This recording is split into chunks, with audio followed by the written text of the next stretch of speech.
Good evening, visitors. Welcome to the Australian War Memorial's last post ceremony. My name is Robert Allen, and joining us today from the Royal Australian Navy is Warrant Officer Cherie Thayers. We welcome the veterans who have served, those that are still serving, and the families that love and support them. The live stream of this ceremony is made possible by the Returned and Services League of Australia and the RSL and Services Clubs Association.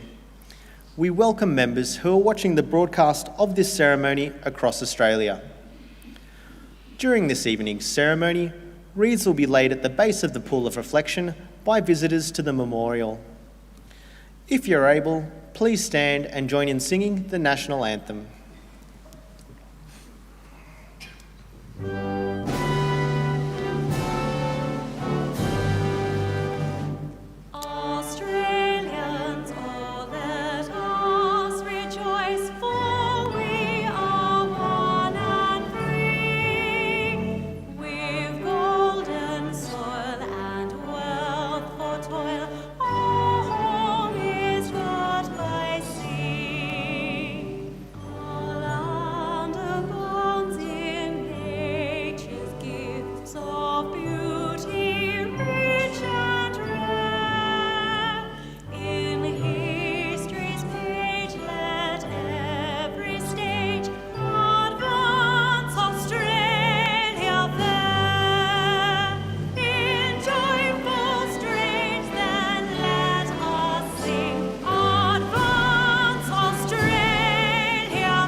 Those requiring a seat, please be seated. The Australian War Memorial was the vision of Charles Bean, Australia's First World War official historian.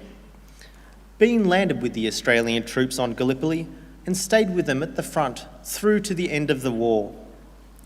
The idea of this national memorial and museum came to him at Pozières, France, in the depths of the bloody fighting of 1916.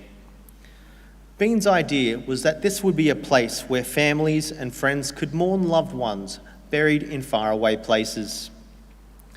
It would also be a place that could help all Australians understand what these men and women had endured and what they had done for us.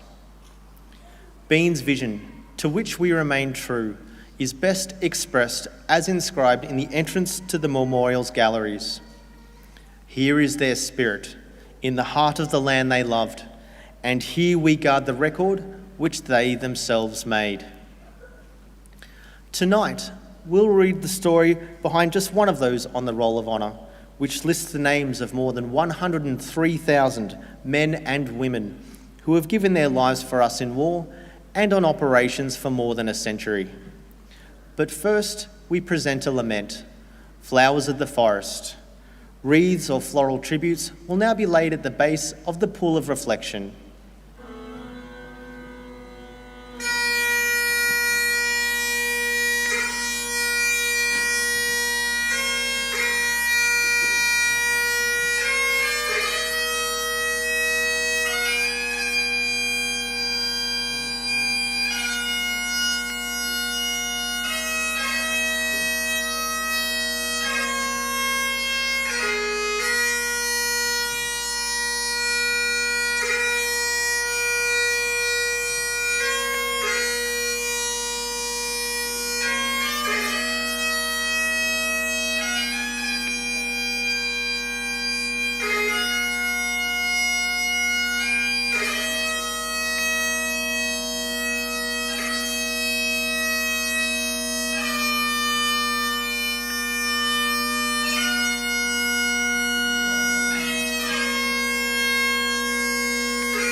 Today we remember and pay tribute to Captain Francis John Piggott.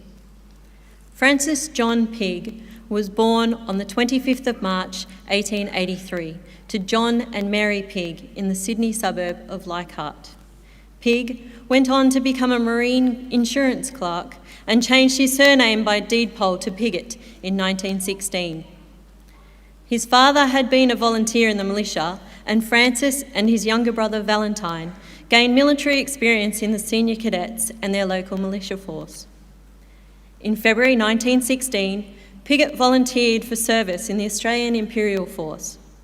Given his previous military service, he was commissioned as a lieutenant in the 36th Battalion. After completing initial training in Australia, he embarked at Sydney in May on the transport ship Beltana, bound for England. At the Army training camps on Salisbury Plain, he continued training with the 36th Battalion. He was promoted to captain and took command of Charlie Company. In November 1916, the 36th Battalion was posted to France to join the fighting on the Western Front. Arriving at positions in northern France, the men trained and spent time in frontline trenches during the coldest winter in local memory. Even in late March, the battalion's war diary noted tersely, "Snow falling, cold intense."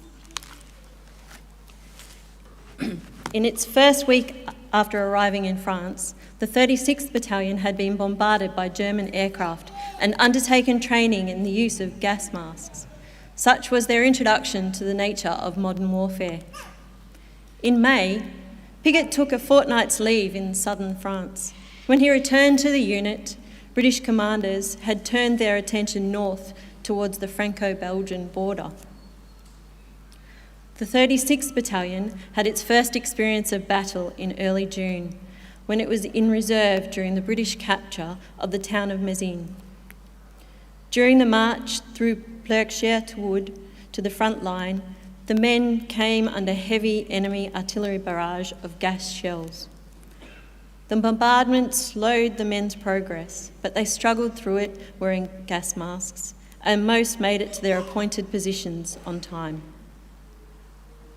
On the evening of the 10th of June 1917, the battalion was ordered to raid a system of German trenches known as La Poterie Farm. The raid began at 11 p.m. But while the Australians were forming up to attack, the Germans began shelling the Australian trenches. A shell struck Piggott and killed him instantly. Privates Percy Seaman and Martin McNamara of the 36th Battalion were also killed in the same blast. Major McPherson of the battalion wrote afterwards, "Piggott was a splendid officer and had done great work since we came to France.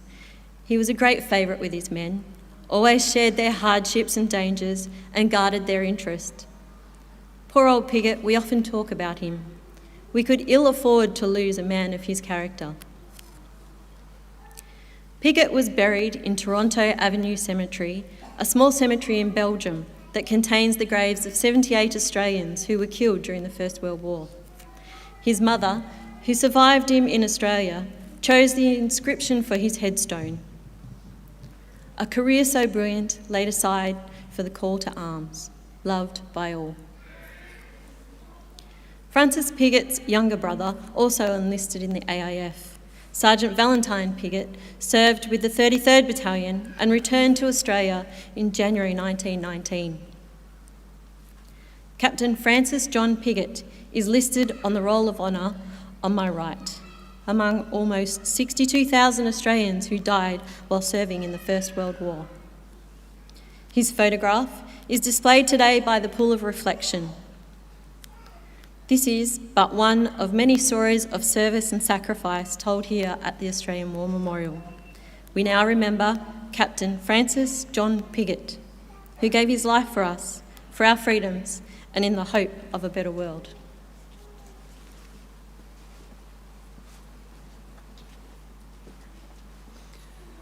Please stand for the reading of the Ode and the sounding of the last post.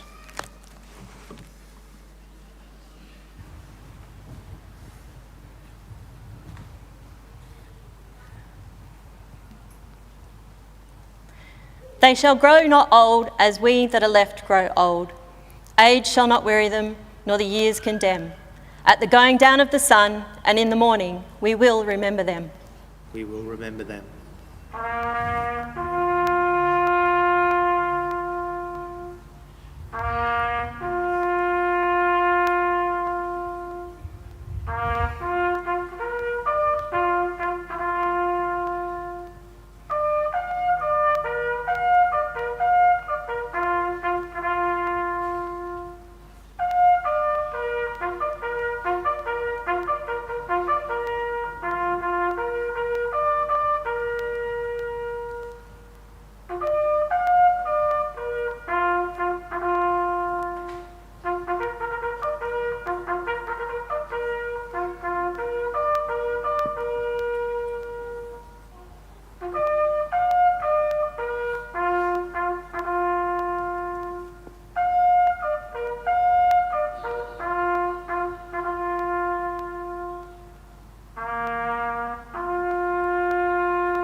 Lest we forget. Lest we forget.